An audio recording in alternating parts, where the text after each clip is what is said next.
ಗೆಳೆಯರೆ, liquid petroleum gas LPG gas cylinder ಯಾರಿಗೆ ಗೊತ್ತಿರಲ್ಲ, ನೀವೇ ಹೇಳಿ. ಭಾರತ ದೇಶದಲ್ಲಿ ಇರುವ 140 ಕೋಟಿ ಜನಸಂಖ್ಯೆ ಎಲ್ಲರಿಗೂ ಗೊತ್ತಿರುವ ಒಂದು ವಸ್ತು ಯಾವ್ದಪ್ಪ ಅಂತಂದ್ರೆ ಅದು LPG. ಅತ್ಯಂತ ಬಡತನದಲ್ಲಿ ಜೀವನ ಮಾಡ್ತಾ ಇರುವವರು ಕೂಡ LPG ಗ್ಯಾಸ್ ಸಿಲಿಂಡರ್ ಅನ್ನು ಬಳಸ್ತಾರೆ. ಬಿಲಿಯನರ್ಸ್ ಕೂಡ LPG ಗ್ಯಾಸ್ ಸಿಲಿಂಡರ್ ಅನ್ನು ಬಳಸ್ತಾರೆ.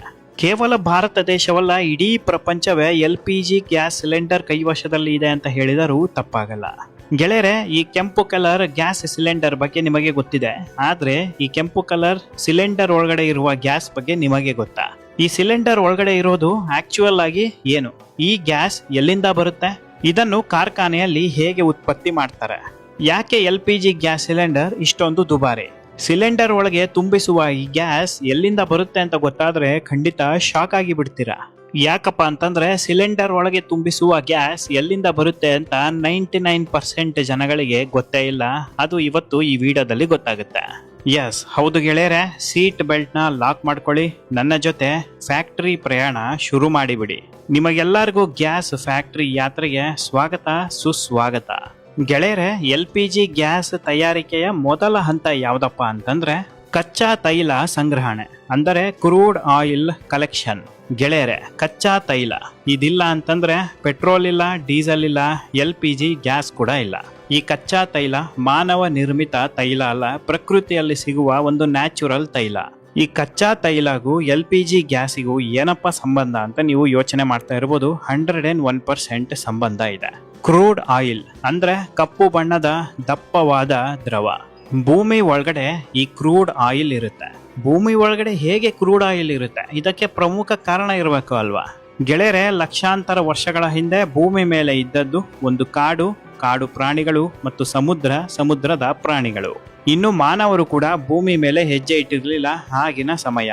ಸಮುದ್ರದಲ್ಲಿ ಜೀವಿಸುತ್ತಿದ್ದ ಮೀನುಗಳು, ಕಾಡಿನಲ್ಲಿ ಬದುಕುತ್ತಿದ್ದ ಕಾಡು ಪ್ರಾಣಿಗಳು ಮತ್ತು ಸಾಕಷ್ಟು ಸಸ್ಯಗಳು, ಮರಗಳು ಇವೆಲ್ಲವೂ ಸತ್ತು ಹೋಗಿ ಮಣ್ಣಿನ ಒಳಗಡೆ ಹೂತು ಹೋಗಿತ್ತು. ಸಮುದ್ರದ ಒಳಗಡೆ ಸತ್ತು ಹೋಗುವ ಮೀನುಗಳು ಸಾವಿರಾರು ವರ್ಷಗಳ ತನಕ ಅಲ್ಲೇ ಇರುತ್ತೆ. ಕೊಳಿತಾ ಎಣ್ಣೆ ಆಗಿ ಬದಲಾಗುತ್ತೆ. ಇನ್ನು ಕಾಡು ಪ್ರಾಣಿಗಳದ್ದು ಕೂಡ ಇದೇ ಫಾರ್ಮುಲಾ. ಮಣ್ಣಿನ ಒಳಗಡೆ ಹೂತು ಹೋದ ಮೇಲೆ ನಿಧಾನವಾಗಿ ಕೊಳಿತಾ ಎಣ್ಣೆ ಆಗಿ ಬದಲಾಗುತ್ತೆ. ಗೆಳೆಯರೆ, ಈ ಎಣ್ಣೆ ಬೇರೆ ಯಾವುದೂ ಅಲ್ಲ, ಇದೇ ಕ್ರೂಡ್ ಆಯಿಲ್, ಅಂದರೆ ಕಚ್ಚಾ ತೈಲ. ಪ್ರಾಣಿ, ಮೀನುಗಳು ಕೊಳೆಯುವಾಗ ಸಾಕಷ್ಟು ವಿವಿಧ ರೀತಿಯ ಕೆಮಿಕಲ್ ರಿಯಾಕ್ಷನ್ಗಳು ಆಗುತ್ತೆ. ಈ ಕೆಮಿಕಲ್ ರಿಯಾಕ್ಷನ್ಗಳು ಆದಾಗ ಹೊರಬರೋದು ಕ್ರೂಡ್ ಆಯಿಲ್. ಈ ಕ್ರೂಡ್ ಆಯಿಲ್ ಭೂಮಿಯ ಆಳದಲ್ಲಿ ಇರುತ್ತೆ. ಈ ಕ್ರೂಡ್ ಆಯಿಲ್ ಭೂಮಿಯ ಕೆಳಭಾಗದಲ್ಲಿ ಸುಮ್ಮನೆ ಹರಿಯುತ್ತಾ ಇರೋದಿಲ್ಲ, ಬಂಡೆಗಳ ಒಳಗಡೆ ಕುತ್ಕೊಂಡಿರುತ್ತೆ. ಭೂಮಿಯ ಕೆಳಭಾಗದಲ್ಲಿ ಅಂದರೆ ಸುಮಾರು 2 ರಿಂದ 3 ಕಿಲೋಮೀಟರ್ ಆಳವಾಗಿ ಹೋಗಿ ಬಂಡೆಗಳನ್ನು ಹೊಡೆದು ಅಲ್ಲಿಂದ ಕ್ರೂಡ್ ಆಯಿಲ್ ಅನ್ನು ಎಳೆಯುತ್ತಾರೆ. ಸಮುದ್ರದ ಕೆಳಭಾಗದಲ್ಲಿ ದೊಡ್ಡ ಪ್ರಮಾಣದ ಕ್ರೂಡ್ ಆಯಿಲ್ಗಳು ಸಿಗುತ್ತೆ. ಸಮುದ್ರದಲ್ಲಿ ದೊಡ್ಡ ಮಷಿನ್ಸ್ ಗಳನ್ನು ಇನ್ಸ್ಟಾಲ್ ಮಾಡಿ ಕ್ರೂಡ್ ಆಯಿಲ್ ನ ಹೊರ ತೆಗಿತಾರೆ. ಗೆಳೆಯರೆ, ಈ ರೀತಿಯ ಒಂದು ದೃಶ್ಯನ ನೀವು ಸಾಕಷ್ಟು ಸಿನಿಮಾಗಳಲ್ಲಿ ನೋಡಿರ್ತೀರ. ಸಮುದ್ರದ ಮಧ್ಯಭಾಗದಲ್ಲಿ ಇರುವ ಮಷಿನ್ಗಳು ಇದೇನಪ್ಪ ಅಂತ ಸಾಕಷ್ಟು ಜನಗಳಿಗೆ ಗೊತ್ತೇ ಇಲ್ಲ. ಈ ದೊಡ್ಡ ಮಷಿನ್ಗಳು ಬೇರೆ ಯಾವುದೂ ಅಲ್ಲ, ಸಮುದ್ರದ ಆಳದಲ್ಲಿ ಕುತ್ಕೊಂಡಿರುವ ಕ್ರೂಡ್ ಆಯಿಲ್ ಅನ್ನು ಹೊರ ತೆಗೆಯುವ ಯಂತ್ರಗಳು. ಕಂಪನಿಯವರು ನೂರಾರು ಕೋಟಿ ರೂಪಾಯಿ ಖರ್ಚು ಮಾಡಿ ಕ್ರೂಡ್ ಆಯಿಲ್ ಅನ್ನು ಹೊರ ತರ್ತಾರೆ. ನೂರಾರು ಕೋಟಿ ರೂಪಾಯಿ ಖರ್ಚು ಮಾಡ್ತಾರೆ, ಆದ್ರೆ ಲಕ್ಷಾಂತರ ಕೋಟಿ ರೂಪಾಯಿ ಲಾಭ ಮಾಡ್ಕೊಂತಾರೆ. ಈ ಕ್ರೂಡ್ ಆಯಿಲ್ ಯಾವ ದೇಶದಲ್ಲಿ ಹೆಚ್ಚಾಗಿ ಇರುತ್ತೋ ಆ ದೇಶವನ್ನು ಕಿಂಗ್ ಅಂತ ಪರಿಗಣಿಸಲಾಗುತ್ತೆ. ಈ ಕ್ರೂಡ್ ಆಯಿಲ್ ಭಾರತ ದೇಶದಲ್ಲಿ ಎಲ್ಲಿ ಸಿಗುತ್ತೆ ಗೊತ್ತಾ? ರಾಜಸ್ಥಾನ್, ಗುಜರಾತ್, ಅಸ್ಸಾಂ ಸಮುದ್ರದಲ್ಲಿ ಮತ್ತು ಮುಂಬೈ ಸಮುದ್ರದಲ್ಲಿ ಮತ್ತು ಕೃಷ್ಣ ಗೋದಾವರಿ ಜಲಾನಯನ ಪ್ರದೇಶ, ಬೇ ಆಫ್ ಬೆಂಗಾಲ್. ಹೊರಗಡೆ ಬಂದ ಕ್ರೂಡ್ ಆಯಿಲ್ ಅನ್ನು ನೇರವಾಗಿ ಯಾವುದಕ್ಕೂ ಕೂಡ ಉಪಯೋಗಿಸೋದಕ್ಕೆ ಬರೋದಿಲ್ಲ. ಈ ಕ್ರೂಡ್ ಆಯಿಲ್ಗಳು ನೇರವಾಗಿ ಕಾರ್ಖಾನೆ ಒಳಗಡೆ ಬರುತ್ತೆ. ಮುಂದಿನ ಹಂತ ಯಾವ್ದಪ್ಪ ಅಂತಂದ್ರೆ refinery distillation towers. Refinery distillation towers ಒಳಗಡೆ ಕ್ರೂಡ್ ಆಯಿಲ್ ಅನ್ನು ಹಾಕಿ ಚೆನ್ನಾಗಿ ಹೀಟ್ ಮಾಡ್ತಾರೆ. ಈ ಕ್ರೂಡ್ ಆಯಿಲ್ ಅನ್ನು ಡಿಫರೆಂಟ್ ಟೆಂಪರೇಚರ್ ಅಲ್ಲಿ ಬೇರೆ ರೀತಿಯಲ್ಲಿ ಹೀಟ್ ಮಾಡಿದಾಗ ಕ್ರೂಡ್ ಆಯಿಲ್ ಒಡೆಯುತ್ತಾ ಬರುತ್ತೆ. ಕ್ರೂಡ್ ಆಯಿಲ್ ಒಡೆದಾಗ ಪೆಟ್ರೋಲ್, ಡೀಸೆಲ್, ಕೆರೋಸಿನ್, ಲುಬ್ರಿಕೆಂಟ್ಸ್ ಮತ್ತು LPG ಗ್ಯಾಸ್ ಹೊರಗಡೆ ಬರುತ್ತೆ. ಈ LPG ಗ್ಯಾಸ್ ಮೊದಲು ಆವಿ ರೂಪದಲ್ಲಿ ಇರುತ್ತೆ. ಗೆಳೆಯರೆ, ನೀರನ್ನು ಕಾಸಿದ್ರೆ ಆವಿ ಯಾವ ರೀತಿ ಹೊರಗಡೆ ಬರುತ್ತಲ್ವಾ, ಅದೇ ರೀತಿ ಕ್ರೂಡ್ ಆಯಿಲ್ ಅನ್ನು ಕಾಸಿದ್ರೆ ಈ LPG ಹೊರಗಡೆ ಬರುತ್ತೆ. ಹೊರಗಡೆ ಬಂದ LPG ಗ್ಯಾಸ್ ಅನ್ನು ಸ್ಪಿರಕಲ್ ಸ್ಟೋರೇಜ್ ಟ್ಯಾಂಕ್ಸ್ ಅಲ್ಲಿ ತುಂಬಿಸ್ತಾರೆ. ಈ ಸ್ಪಿರಾಕಲ್ ಸ್ಟೋರೇಜ್ ಟ್ಯಾಂಕ್ಸ್ ನೋಡೋದಕ್ಕೆ ತುಂಬಾ ದೊಡ್ಡ ಗಾತ್ರದಲ್ಲಿ ಇರುತ್ತೆ ಮತ್ತು ಬಿಳಿ ಬಣ್ಣ. ಗೆಳೆಯರೆ, ಇಲ್ಲೊಂದು ಇಂಟ್ರೆಸ್ಟಿಂಗ್ ವಿಚಾರ ಇದೆ. ಈ ಸ್ಪಿರಾಕೆಲ್ ಸ್ಟೋರೇಜ್ ಟ್ಯಾಂಕ್ಸ್ಗಳು ಕೇವಲ ಬಿಳಿ ಬಣ್ಣದಲ್ಲಿ ಮಾತ್ರ ಕಂಡುಬರುತ್ತೆ, ಬೇರೆ ಯಾವ ಬಣ್ಣ ಕೂಡ ಕಂಡುಬರಲ್ಲ. ಈ ಬಿಳಿ ಬಣ್ಣದ ಹಿಂದೆ ಒಂದು ಸೈಂಟಿಫಿಕ್ ರೀಸನ್ ಇದೆ.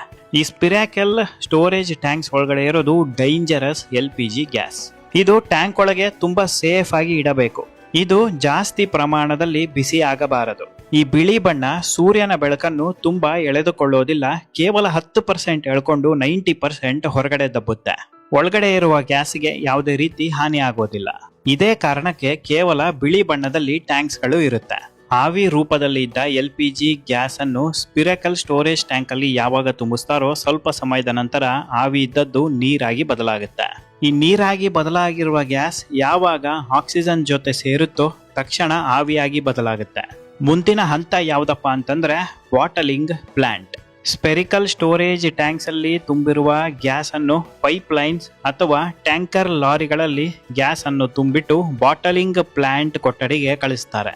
ಈ ಬಾಟಲಿಂಗ್ ಪ್ಲಾಂಟ್ ಕೊಠಡಿಯಲ್ಲಿ ದೊಡ್ಡದಾದ ಒಂದು ಬುಲೆಟ್ ಟ್ಯಾಂಕ್ಸ್ ಗಳು ಇರುತ್ತೆ. ಅದ್ರ ಒಳಗಡೆ LPG ಗ್ಯಾಸ್ ಅನ್ನು ತುಂಬಿಸ್ತಾರೆ. ಸ್ಟೀಲ್ ಬುಲೆಟ್ ಟ್ಯಾಂಕ್ಗಳು ಸಿಲಿಂಡರ್ ಒಳಗೆ ತುಂಬಿಸುವ ಒಂದು ಫಿಲ್ಲಿಂಗ್ ಮಷಿನ್ಗೆ ನೇರವಾಗಿ ಕನೆಕ್ಟ್ ಆಗಿರುತ್ತೆ. ಫ್ಯಾಕ್ಟರಿಯಲ್ಲಿ ಕೆಲಸ ಮಾಡುವ ಕೆಲಸಗಾರರು ಹಂತವಾಗಿ ನಿಧಾನವಾಗಿ ಟ್ಯಾಂಕ್ ಒಳಗೆ ಸ್ಟೋರ್ ಆಗಿರುವ LPG ಗ್ಯಾಸ್ ಅನ್ನು ಫಿಲ್ಲಿಂಗ್ ಮಷಿನ್ ಒಳಗಡೆ ಬಿಡ್ತಾರೆ. ಗ್ಯಾಸ್ ಫಿಲ್ಲಿಂಗ್ ಮಷಿನ್ ಕೆಳಭಾಗದಲ್ಲಿ ಒಂದು ಕನ್ವೆ ಬೆಲ್ಟ್ ಇರುತ್ತೆ. ಈ ಬೆಲ್ಟ್ ಮೇಲೆ ಸಿಲಿಂಡರ್ಗಳು ಬರ್ತಾ ಇರುತ್ತೆ. ಹಳೇದಾಗಿರುವ ಸಿಲಿಂಡರ್, ಡೆಂಟ್ ಆಗಿರುವ ಸಿಲಿಂಡರ್, ರಸ್ಟ್ ಹಿಡಿದಿರುವ ಸಿಲಿಂಡರ್ ಅನ್ನು ರಿಜೆಕ್ಟ್ ಮಾಡ್ತಾರೆ. ಚೆನ್ನಾಗಿರುವ ಸಿಲಿಂಡರ್ ಮಷಿನ್ ಹತ್ರ ಹೋಗುತ್ತೆ. ಫಿಲ್ಲಿಂಗ್ ಮಷೀನಿನ ಯಂತ್ರ ಸಿಲಿಂಡರ್ ಬಾಯಿಗೆ ಅಟ್ಯಾಚ್ ಆಗುತ್ತೆ. ತಕ್ಷಣ ಗ್ಯಾಸ್ ಬಿಟ್ಟು ಸಿಲಿಂಡರ್ ಅನ್ನು ತುಂಬಿಸುತ್ತೆ. ಒಂದು ಸಲ ಗ್ಯಾಸ್ ಸಿಲಿಂಡರ್ ತುಂಬಿದ ಮೇಲೆ ಆಟೋಮೆಟಿಕ್ ಸ್ಟಾಪ್ ಆಗುತ್ತೆ. ಮತ್ತೊಂದು ಗ್ಯಾಸ್ ಸಿಲಿಂಡರ್ಗೆ ತುಂಬಿಸುತ್ತೆ. ಮಷಿನ್ ಒಳಗಡೆ ಸೆನ್ಸಾರ್ಗಳು ಹಾಕಿರ್ತಾರೆ. ಸಿಲಿಂಡರ್ಗೆ ಎಷ್ಟು ತುಂಬಿಸಬೇಕು, ಎಷ್ಟು ತುಂಬಿಸಬಾರದು ಅಂತ ಎಲ್ಲವೂ ಡಿಟೆಕ್ಟ್ ಮಾಡಿ ಆಟೋಮೆಟಿಕ್ ಆಗಿ ಕೆಲಸ ಮಾಡುತ್ತೆ. ಒಂದು ಸಲ ಗ್ಯಾಸ್ ಸಿಲಿಂಡರ್ ತುಂಬಿದ ಮೇಲೆ ಮುಂದಿನ ಹಂತ ಯಾವ್ದಪ್ಪ ಅಂತಂದ್ರೆ ಲೀಕೇಜ್ ಟೆಸ್ಟ್. ಸಿಲಿಂಡರ್ ಮೇಲೆ ಸೋಪ್ ಸೊಲ್ಯೂಷನ್ ಲಿಕ್ವಿಡ್ ವಾಟರ್ ಅನ್ನು ಹಾಕ್ತಾರೆ.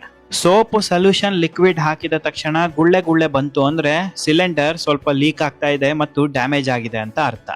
ಗುಳ್ಳೆ ಬಂದಿಲ್ಲ ಅಂತಂದ್ರೆ ಸಿಲಿಂಡರ್ ಸೇಫ್ ಆಗಿದೆ, ಡ್ಯಾಮೇಜ್ ಆಗಿಲ್ಲ, ಮುಂದಿನ ಹಂತಕ್ಕೆ ಕಳಿಸ್ತಾರೆ. ಸಿಲಿಂಡರ್ಗಳ ಮೇಲೆ ಪ್ಲಾಸ್ಟಿಕ್ ಕ್ಯಾಪ್ ಹಾಕ್ತಾರೆ, ಕಂಪನಿ ಸೀಲ್ ಹಾಕ್ತಾರೆ. ಇದರಿಂದ ಟೆಂಪರಿಂಗ್ ಆಗೋದಿಲ್ಲ. ನಂತರ ಕಾರ್ಖಾನೆಯಲ್ಲಿ ತಯಾರಾಗಿರುವ ಈ ಸಿಲಿಂಡರ್ಗಳು ಏಜೆನ್ಸಿಗೆ ಹೋಗುತ್ತೆ. ಏಜೆನ್ಸಿಯವರು ಮನೆಗೆ ಹೋಗಿ ಡೆಲಿವರ್ ಮಾಡ್ತಾರೆ.